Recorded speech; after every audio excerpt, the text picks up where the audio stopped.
Some days I sit back and I realize how lucky I am to have this job. And this is one of those days.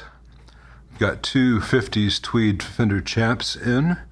They both came in on the same day from two different owners, just total serendipity. The one on the left is blowing fuses. The one on the right, the owner said, made awful noises when it worked. Doesn't work anymore. He thinks the speaker may be bad too. Cursory look, they both have the wear and tear that tweed gets. The one on the right has its original baffle screws up top and on the bottom right, and then a replacement baffle screw flathead on the bottom left. The one on the left seems to have all its original baffle screws, though the ones up top look like they may be new reproductions. It has a plastic handle that was made to fit, and the one on the right has a broken leather handle, and the owner would like a new leather handle for that. So the original would go in a box to be returned with the amp in case someone ever wants it, a future buyer. But I will look for reproduction leather handles for that. Let's take a look at the backs. All right, the one on the left, though you can't see it yet, has got more corrosion on the control plate. The one on the right still very nice and chromed. This one came in with some other tubes. Owner provided the tubes. Hopefully they're good. It's possible that it's just a whole bunch of bad old tubes and they're all blowing fuses, but maybe one of the new old stocks being provided will work. Someone has changed out the power cable on this one. More on that. Let's take these two tubes out. We got a Sylvania and I've never seen this. It's a wafer base RCA 6v6 coin base. Anyway, I pulled those out so I could pull the power cable out without damaging the tubes. So it has a non-original cable, but it's just two conductor with electrical tape repair, so that's not too good. This one has what looks to be the original two conductor cable, and it is quite literally lamp cable. And the owner knows that needs to be replaced, so that's good. Let me remove the two panels and take a look inside. But before I do that, I need to make sure I keep straight which is which. So I'm going to put a little bit of painter's tape on each one. And I'm going to vupa the tape on my pants real fast so that it doesn't have real strong adhesion, because I don't want it to pull up any old fibers on the old tweed. Sorry for being distracted while speaking. Occupational hazard. I was planning on what to say next in the video after this. I don't script these. I just kind of do them. But as I do them, I think about what I'm going to do next, or making sure I haven't forgotten to mention something important. So sometimes I end up a little bit wondering. I'll probably edit this bit out. Alright, so get my Sharpie. Okay, I'm gonna write A, B, B, so I don't get the rear panels mixed up. And let me do one more thing along those lines. Alright, little Ziploc bags, also labeled AB. So all the hardware that came with one amp stays with that amp. Let's get these rear panels off and see what we see. Okay, let's see what we have here.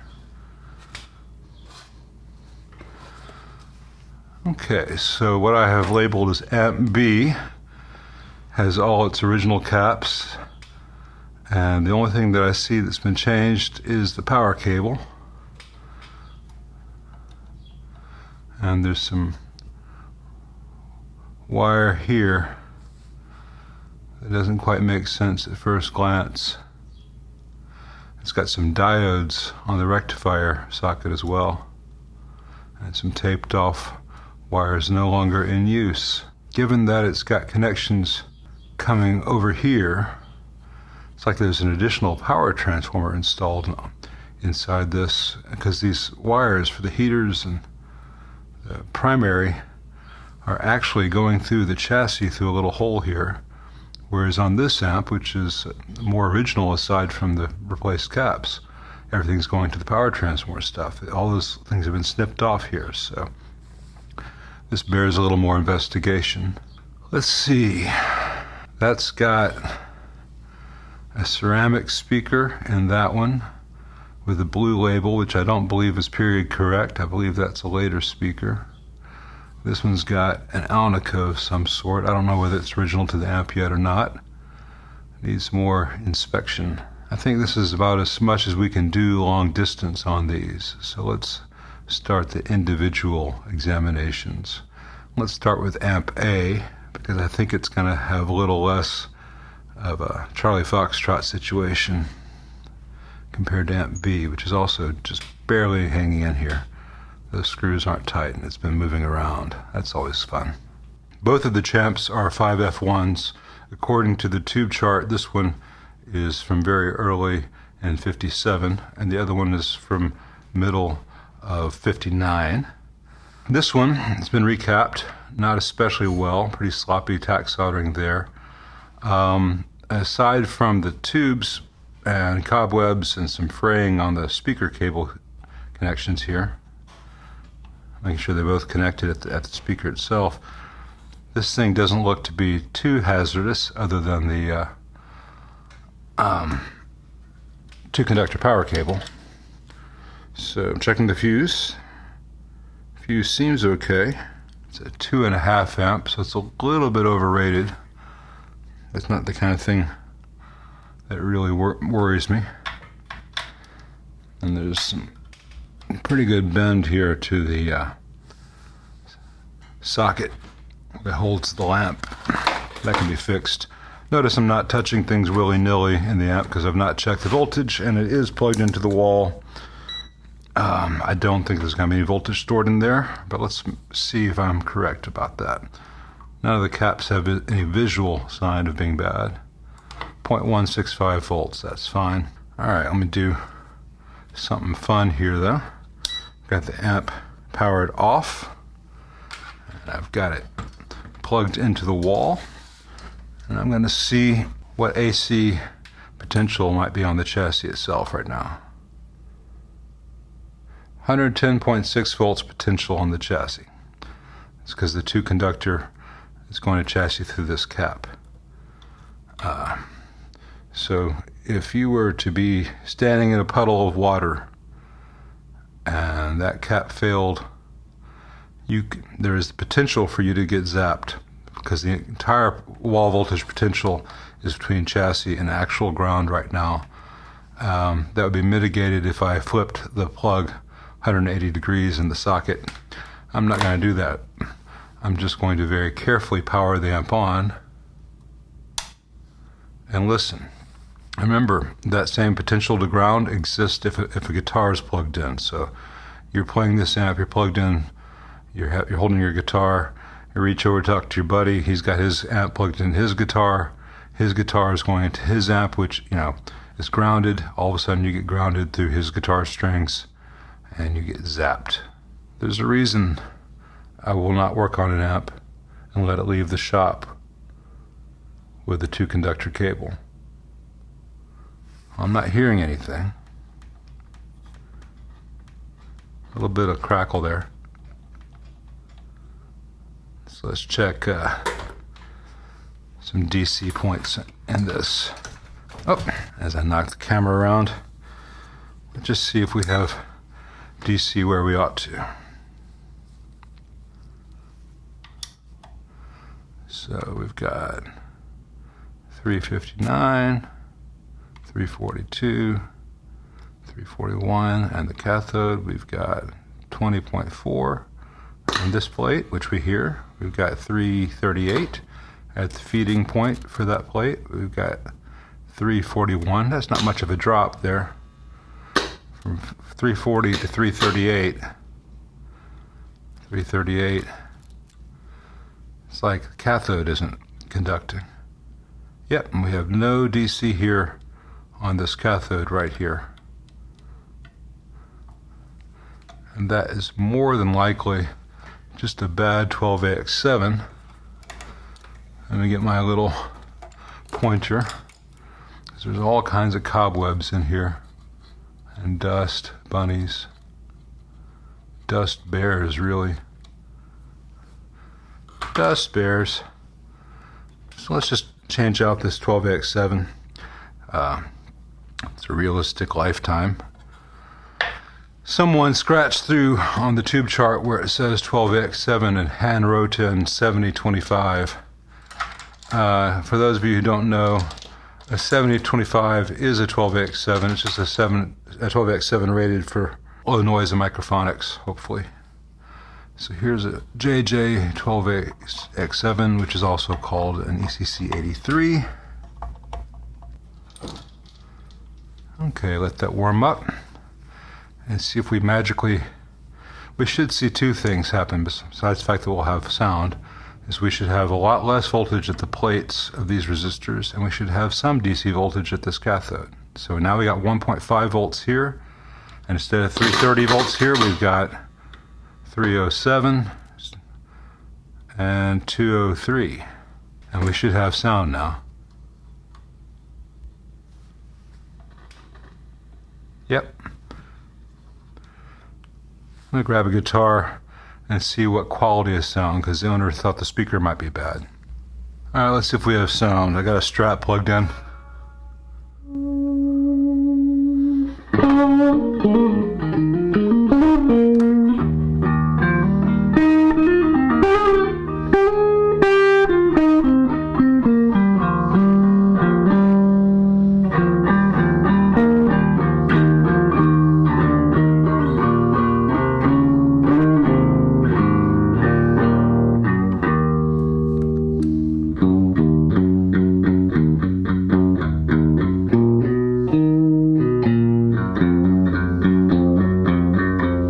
This little buzzy sound. I got a bag of hardware in there, and I need to make sure the speaker hardware is tight, and the baffle hardware is tight, and the chassis is all tight.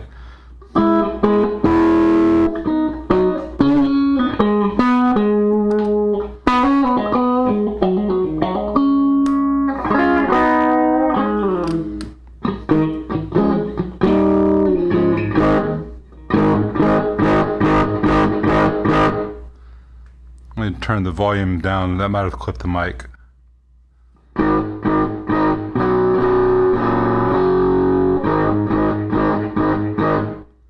Yeah, that speaker needs to be changed out, which can be a little bit tricky in a 5F1 to get one that fits. But yeah, that speaker's got some spongy raspiness to it.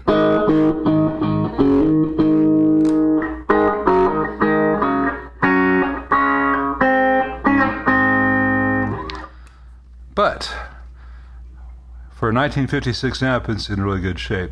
I will talk to the owner. In addition, it needs the following. It needs to be very thoroughly cleaned. It needs all new electrolytics done properly. I bet the bias is not too happy with modern wall voltage. It's probably running a little bit too hot. The tube sockets definitely need cleaning, as does the volume pot. I'm sure that it would benefit from a new speaker. These are things which aren't terribly expensive, especially when you look at the crazy values that a 56 champ goes for. As I've said in other videos, these are things that could have been spread out over decades as opposed to waiting until it's all time, the bill comes due every 20 years or so. But that's life, and I think this amp will sound beautiful very soon. I don't like the fraying on the cable to the RCA on the speaker connection, and that actually cuts out a little bit if I touch it, which is not a good thing for a speaker cable to do, so I'm going to power the amp off. But I know how RCA plugs work, and I've got this thing called a soldering iron, so I can rebuild that better, faster, stronger. On this 59, notice that the entire chassis is in at an angle. There's a larger gap here than here, and there's a much larger gap at the front than at the back.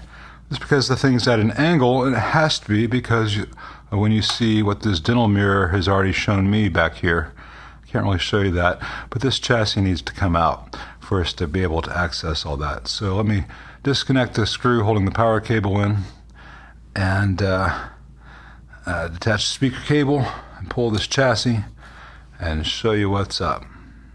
Alright, I already mentioned that all the wires have been cut on this power transformer and taped off, and there are all these other wires going down here through this grommet, and there's a whole bunch of badly done diodes added to the rectifier, and then a whole bunch of original stuff, which is probably not too great since 1959, including these Astrons, but we'll get to that. Let's look at the other side. Alright, this is why it was in at an angle, because they put a new power transformer in here, mounted it right here where the speaker frame is, and that they moved the thing at an angle. It's just really awful, and it's odd that it's tied into the power transformer here, but this needs to go away. This poor abused grommet, shut up meter, might need replacing because it's all torn up and it's broken. It had too many wires going through it, and this output transformer has got the standard extra loop here that they did, which is not too great, but probably not a part of the problem. But I don't understand this. This was a lot more work than just changing out the original, and the original power transformer from a Champ is not expensive. So instead of doing that, they put new holes in the amp and made it so that it would never sit up against the speaker. Now, I don't know whether the speaker's any good. It does not surprise me in the least that this amp would have been blowing fuses. I'm certainly not going to power this amp on as is. Interesting thing, going to the really heavy duty 2-conductor cable like that. Nothing in here which indicates a short condition, though the tubes are not known quantities, and like many old amps, this little old tube keyway was floating around inside. So I've got to call the owner and give the relative bad news that it needs a new power transformer. Of course, the power transformer for a Champ is inexpensive, and as far as devaluing the amp goes, that was already done. This amp needs to have all new electrolytic caps. I would not be surprised if the Astrons needed replacing. Almost all of them leak, but there's only like 2 caps, as you can tell. It's not a huge deal. And the bias will probably need to be changed, that resistor, for modern wall voltages, unless the guy's using a Variac all the time, anywhere he plays. Obviously needs a new power cable, all these diodes taken out. If he wants solid state rectification, I can do that, but I'm not leaving that mess in there. There's some really crappy solder work down here. I don't know if you can see it. All that'll get cleaned up. But until that's changed out, I won't know what condition the rest of the amp is in, let alone whether the speaker's any good after all these years. So time will tell. Put this together, let the owner see it, and then we'll hopefully get the green light to get started.